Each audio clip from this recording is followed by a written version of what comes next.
தூத்துக்குடி மாவட்டம் ஆதிச்சநல்லூரில் மத்திய தொல்லியல் துறை சார்பில் அமைக்கப்பட்டிருந்த சைட் மியூசியம் மழையினால் முழுவதும் சேதமடைந்துள்ளது. இது குறித்த கூடுதல் விவரங்களை செய்தியாளர் சுடலைமணி வழங்க கேட்கலாம். வணக்கம் சுடலைமணி, விவரங்கள்.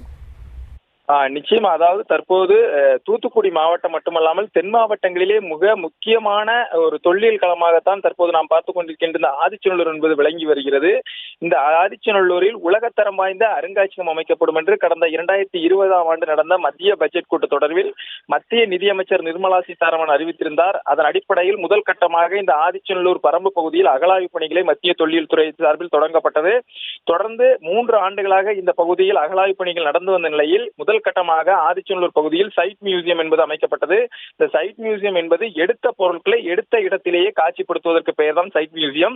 இதற்காக இந்த சைட் மியூசியத்தில் கண்டெடுக்கப்பட்ட சுமார் 50க்கும் மேற்பட்ட முதுமக்கள் தாழிகள், எலும்புக்கூடுகள் மற்றும் முதுமக்கள் தாழிகளுக்குள் இருந்து எடுக்கப்பட்ட முக்கியமான பொருட்களை அதே இடத்தில் காட்சிப்படுத்துவதற்காக அதே இடத்தில் எடுக்கப்பட்டு அதன் மேல் மிகவும் உயர்ந்த தரமான ஒரு கண்ணாடி பேழைகள் வைத்து அமைக்கப்பட்டிருந்தது. தொடர்ந்து இந்த அமைக்கப்பட்ட கடந்த 3 மாதங்களுக்கு முன்பு மத்திய அமைச்சர் நிர்மலா சீதாராமன் இதனை தொடங்கி வைத்திருந்தார். இதனை அடுத்து இந்த பகுதியில் ஏராளமான பொதுமக்கள் மற்றும் பள்ளி மாணவ மாணவிகள், கல்லூரி மாணவ மாணவிகள், ஆய்வு மாணவர்கள் இதனை பார்வையிடுவதற்காக தொடர்ந்து வருகை தந்த வண்ணம் உள்ளனர். கடந்த வாரம் பெய்த தொடர் மழையின் காரணமாக தாமிரபரணி ஆற்றில் ஏற்பட்ட வெள்ளப்பெருக்கு காரணமாகவும் தற்போது இந்த சைட் மியூசியம் என்பது முழுமையாக சேதமடைந்துள்ளது. இது நாம் பார்த்தாலே தெரியும். அனைத்து பொருட்களும் தற்போது இந்த மழை நீரினால் சேதப்பட்டுள்ளது.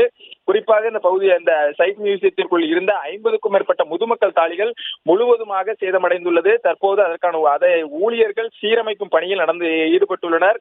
இருந்தாலும் இந்த பொருட்கள் என்பது மிக 3 வருட கால உழைப்பாகும். மத்திய தொல்லியல் துறையினரின் 3 வருட கால உழைப்பாகும். எனவே இதனை முறையாக தற்போது தண்ணீரை வெளியேற்றி இந்த சைட் மியூசியத்தினை மீண்டும் அமைப்பதற்கான நடவடிக்கைகளை மத்திய தொல்லியல் துறையினர் எடுக்க வேண்டும் என்று இந்த பகுதியை சேர்ந்த சமூக ஆர்வலர்களும் தொல்லியல் ஆர்வலர்களும் வேண்டுகோள் விடுத்துள்ளனர். செய்திகளை உடனுக்குடனும் துல்லியமாகவும் தெரிந்து கொள்ள சப்ஸ்கிரைப் பண்ணுங்க.